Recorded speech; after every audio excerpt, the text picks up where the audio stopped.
So with our handsome Mr. W, we were going to work a little bit, ready, sir? With going to a target spot. So again, right here, yes. So I know, his family has mentioned that he will try and break bedding, and he gets a little confused as to what should be chewed on versus not. So you'll see that I did bring over another little item to chew on, potentially too. So we're going to go again. Anytime he targets the item, feed for that. The reason I sometimes also bring out a lick or chew item is I want my puppy to at times think that going to this target mat has more value than romping or jumping or doing other skills. So remember, for a lot of puppies, going and taking breaks is very hard. So you may find your puppy needs mandatory breaks throughout the day where they are restricted as to where they can go in the environment. And that could be a crate, a puppy corral, a certain room with baby gates. The main goal is, remember, your puppy needs between 18 to 20 hours of sleep in a day. Obviously, that range can start to change as they go into adolescence a bit, and then obviously into adulthood. Adult dogs still need between, again, 16 to 18 hours, depending on the dog. So when it comes to Mr. W, if, let's say, going and checking out new bedding always equaled jumping on it and maybe grabbing for it, I want to, whenever he goes and targets the mat, is to feed him over the target itself. I want him to start thinking there's value in going and vegging there. So in the beginning, we may not go right into a stay position or cue, but we're just going to go ahead and lure him on there and go yes and feed him for targeting that mat.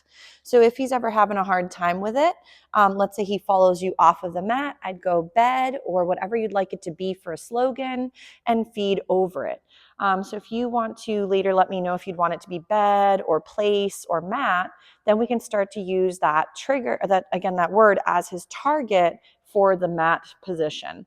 So as he's enjoying this little chew, what I'm going to end up doing is feed him throughout the stationary position.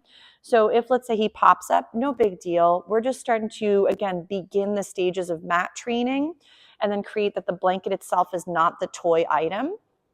And that's where having the extra chew or lick item can be helpful, because now Mr. W, instead of going right into maybe mouthing the blanket, he can now be licking the hoof or whatever puzzle toy it might be. So now he's going to town enjoying that. So as he's enjoying his little lick, I might then go intermittently, toss a little snack, of course went into his beard, but I would toss a little snack at Mr. W. And again, this way you're also showing him that as he's enjoying a high value chew, you are not going to become the end of fun or something invasive or threatening. So I know we touched base on how to also prevent resource guarding in a few other videos as well. So while your puppy, that one of course rolled, but while your puppy is enjoying a chew item, sometimes going and doing the treat and then disengage or retreat from there can be helpful. So I'm not going right into swiping the item or going and exchanging right to his face to take the item away, because that can be more overwhelming. So right now, I'm just tossing a couple snacks while he's enjoying his little hoof onto the target mat and just building up value in that space. Nice. But you can see that he's a little apprehensive. So his little tail is down, but it's a little bit lower. Sometimes if your puppy is enjoying a high value item and they've had struggles with some resource guarding behavior, or they get overwhelmed sometimes in new environments and then there's something exciting nearby, we want to always read our puppy's body and see what he might be telling us even in these little moments. So because if we don't always pick up on the whispers, then we might not really see what he's trying to tell us until he starts shouting. So, but right now, going in and associating the bed with something good is a great way to build it up. So we might again go, yes, and then feed for when he targets the mat. Beautiful. So you could, of course, do free shaping, which is where when your puppy goes on their own anywhere near the mat, you would mark that with the yes right here, and then feed. I sometimes help them by luring them onto the item if they're not overwhelmed by it, and then start feeding for when they target. So like right now, I might lure him bed and then feed while he's on the mat. Nice. So again, now we're starting to change up. Ready? We'll get a little sit potentially. And I don't care where in relation to the mat he is. Even if it's like 1 or 2 toes on the target mat, I want him to think that there's still value in trying, even if it's just the beginning stages of the attempted behavior.